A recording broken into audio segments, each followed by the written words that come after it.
The protagonist of the story is Seth, a man who has difficulty relating to people and lives alone. At the beginning, we follow him waking up in bed and getting ready for work. Seth is a very reserved man who works at an animal control center. He is responsible for taking care of the animals at the center. Despite being an isolated person, Seth loves his work and has a strong connection with his animal friends. One day, returning home, Seth sees a familiar face, his former classmate from Westbrook High, Holly Garling, who was on the same bus as him. He had a crush on her back then. When he sees her, he greets her by name, but Holly doesn't know who he is. He explains that they were in the same class at school. She has a notebook in her hand, and Seth wants to know what she's doing. She tells him that she writes about her daily life. Soon after, the bus stops and she gets off. Later, Seth goes home and searches for Holly on the internet. He finds her profile and notices that she is single. The next day at work, Seth asks the doorman Nate for advice, who tells him to be brave and talk to her. A nurse interrupts their conversation, calling Seth to take a large dog to the veterinarian. It's evident that the dog is aging and suffering, so the doctor decided to put it down to cut costs. Seth opposes this, but the doctor advises him to man up and take the dog home and care for it. However, since Seth can't afford to care for the dog, he reluctantly agrees with the doctor's choice. In the next scene, the doctor begins the euthanasia procedure. He applies a lethal injection to the big dog, who soon stops breathing. Seth feels responsible, but there's nothing he can do. Afterward, he transports the dog's body and incinerates it, then erases the dog's name from the cage.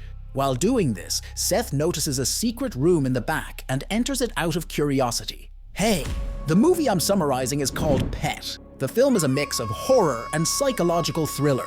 It's one of those films where the victim isn't really a victim. The ending surprised me. That's why I invite you to subscribe to the channel, activate the bell, and follow me in this summary. Suddenly, the scene changes to Seth in his room, searching through Holly's internet profiles. He makes notes about what she likes and doesn't like, and memorizes everything to try to please her, intending to date her. Seth goes to the restaurant where Holly works as a waitress. Holly looks beautiful, and he approaches her again. However, Holly doesn't remember him, so Seth tells her that they saw each other on the bus the other day and were schoolmates.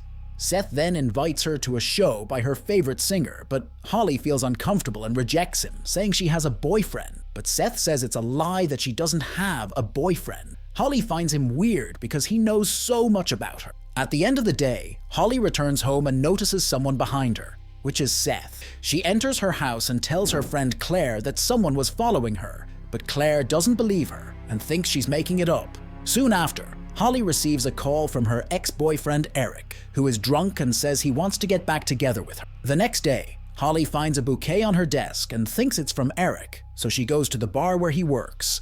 But to her surprise, he denies sending the flowers. Holly, confused, goes to smoke a cigarette, and that's when Seth appears, who had been following her. He stares at her, saying he was the one who sent the flowers. Holly gets scared and asks him to disappear from her life. Seth doesn't accept being rejected by her and grabs her. Luckily, Eric appears at that moment and removes Seth from the bar, but the obsessed man manages to grab Holly's notebook, which she dropped in the confusion. After the fight, Seth spends the following days reading the notebook.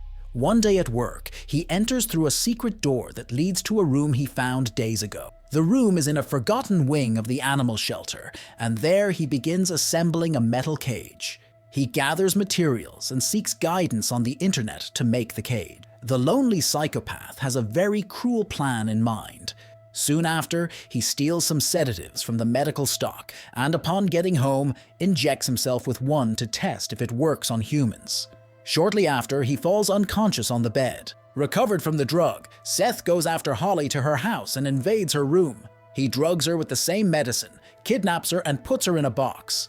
Later, the maniac takes the box to the animal center. He is seen by the guard Nate, who questions what's inside the box, but Seth manages to distract the guard with something else while pulling the box containing Holly to the strange secret door. One thing I noticed is that the guard works all day in this movie. Seth locks her in a cage he had built in the hidden room. Shortly after, Holly wakes up from the effects of the sedatives and finds herself trapped in an animal cage. She becomes terrified and calls for help. She struggles to get out, but only manages to hurt her fingers.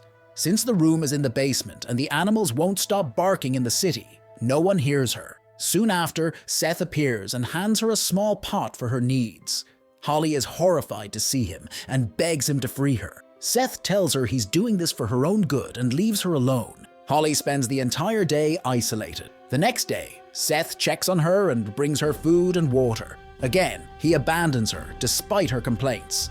Holly starts getting used to her captivity, talking to herself in the voice of her fictional former roommate, Claire. That's right, Claire isn't real. Later, when she uses the pot, a rat comes toward her. At first, she's startled, but then she crushes the rat. Holly questions Seth if he plans to take her life during his next visit. The maniac denies this and states that he keeps her locked up to protect her. Seth reveals to Holly that he was enchanted by her when he first saw her, and that now that he has her, he will never let her go. Upon leaving the basement, Seth encounters Nate, who asks what he was doing there. Seth lies again, telling his co-worker that he was there to handle some maintenance issues.